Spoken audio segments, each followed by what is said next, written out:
Hi everyone. ಈ ವಿಷಯ ನಿಮಗೆ ಇಂಟ್ರೆಸ್ಟಿಂಗ್ ಅನ್ನಿಸ್ಬೋದು. ಕೇಳಿ.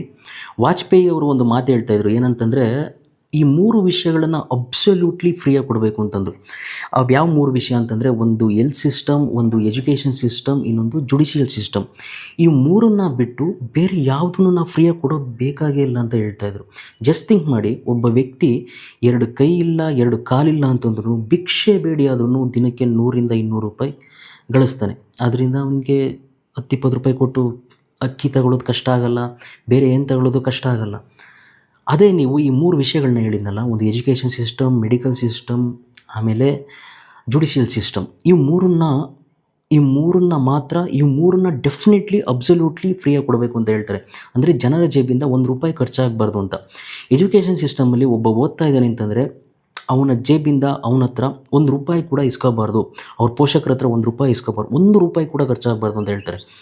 ಯಾಕೆ ಅಂತ ನೀವು ಥಿಂಕ್ ಮಾಡಿ. ಆಮೇಲೆ ಹೆಲ್ತ್ ಸಿಸ್ಟಮ್ ಕೂಡ ಯಾಕೆ ಅಂದರೆ, ಯಾರು ಸುಮ್ಮನೆ ಹೋಗ್ಬಿಟ್ಟು ನನಗೊಂದು ಇಂಜೆಕ್ಷನ್ ಕೊಡು, ನನಗೊಂದು ಮಾತ್ರೆ ಕೊಡು ಅಂತ ಕೇಳಲ್ಲ. ಸುಮ್ಮನೆ ಯಾರು ಹೋಗಿ ಆಕ್ಸಿಡೆಂಟ್ ಮಾಡಿಸ್ಕೊಳ್ಳಲ್ಲ. ಇದೊಂದು ವಿಷಯ. ಆಮೇಲೆ judicial system, especially judicial system, ಈ ಜಸ್ಟಿಸ್ ಅನ್ನೋದು ಬಿಸ್ನೆಸ್ ಆಯಿತು ಅಂತಂದರೆ ದೇಶ ಎಕ್ಕುಟ್ಟು ಹೋಗುತ್ತೆ ಅಂತ ಹೇಳ್ತಾರೆ ಅವರು. ಅದಕ್ಕೋಸ್ಕರ every lawyer, every advocate, judge, ಯಾರ್ಯಾರು ಲಾ ಒಳಗೆ ಬರ್ತಾರೋ ಎಲ್ಲ ಲಾ ಫರ್ಮ್ಸು ಗೌರ್ನಮೆಂಟ್ ಅಂಡರ್ ಇರಬೇಕು ಅಂತ ಹೇಳ್ತಾರೆ.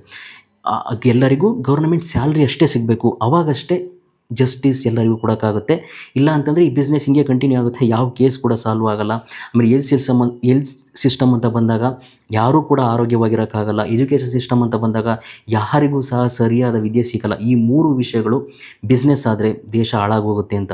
ಆಮೇಲೆ ಜನಗಳು ಸ್ವಾವಲಂಬಿಗಳಾಗಿ ಬದುಕಬೇಕು ಅಂತ ಹೇಳ್ತಾರೆ. ಯಾಕೆ ಅಂತಂದರೆ, ಆಲ್ರೆಡಿ ನಾವು ರಾಜರ ಕಾಲದಲ್ಲಿ ಗುಲಾಮಗಿರಿ ಅನುಭವಿಸ್ಬಿಟ್ಟಿದ್ದೀವಿ. ಅದನ್ನು ಫ್ರೀಯಾಗಿ ಕೊಡ್ತಾರೆ, ಇದನ್ನು ಫ್ರೀಯಾಗಿ ಕೊಡ್ತಾರೆ ಅಂತ ಏನೇನೋ ಮಾಡಿಕೊಂಡು. ಆಮೇಲೆ ಬ್ರಿಟಿಷ್ ಅಂಡರು ಗುಲಾಮತನನೇ ಆಗಿದೆ.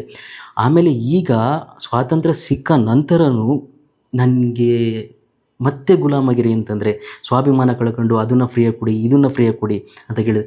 ನೀವು ಥಿಂಕ್ ಮಾಡಿ, ಚೈನಾ ಎಲ್ಲೆಲ್ಲ ಅದು ಕಮ್ಯುನಿಸ್ಟ್ ಪಾರ್ಟಿ ಏನೇ ಇದ್ರೂ ನೀವು 2000-3000 ಕೊಡ್ತೀರಾ ಅಂತಂದರೆ, ಅವರು ಅನ್ಎಂಪ್ಲಾಯ್ಡ್ ಇರಲಿ, ಯಾರೇ ಇರಲಿ, ಗೃಹಿಣಿ ಇರಲಿ, ಆ 2000 ರೂಪೀಸಿಂದ ಏನಾದರೂ ಕೆಲಸ ತಗೋಬೇಕಲ್ವಾ? ಥಿಂಕ್ ಮಾಡಿ, ನಮ್ಮಷ್ಟೇ ಪಾಪ್ಯುಲೇಷನ್, ಅಥವಾ ಆಲ್ರೆಡಿ ನಾವು ಬೀಟ್ ಮಾಡಿದ್ವಿ ಚೈನಾನ ಮ್ಯಾನುಫ್ಯಾಕ್ಚರಿಂಗಲ್ಲಿ. ನಮಗಿಂತ ಅವರು 16 ಟೈಮ್ಸ್ ಮುಂದೆ ಇದ್ದಾರೆ. Think about it. ಸುಮ್ಮನೆ ದುಡ್ಡು ಕೊಟ್ಟರೆ ದೇಶ ಪ್ರೋಗ್ರೆಸ್ ಆಗುತ್ತಾ? ಈ ಥರ ಫ್ರೀವೀಸ್ ಎಲ್ಲ ಕೊಡ್ಕೊಂಡು ಹೋದರೆ ಡೆಫಿನೆಟ್ಲಿ ದೇಶ ರಿಗ್ರೆಸ್ ಆಗುತ್ತೋ ಹೊರತು ಪ್ರೋಗ್ರೆಸ್ ಆಗಲ್ಲ. Think about it. ಫ್ರೀಯಾಗಿ ಕೊಡ್ತೀನಿ just to win elections. So bad.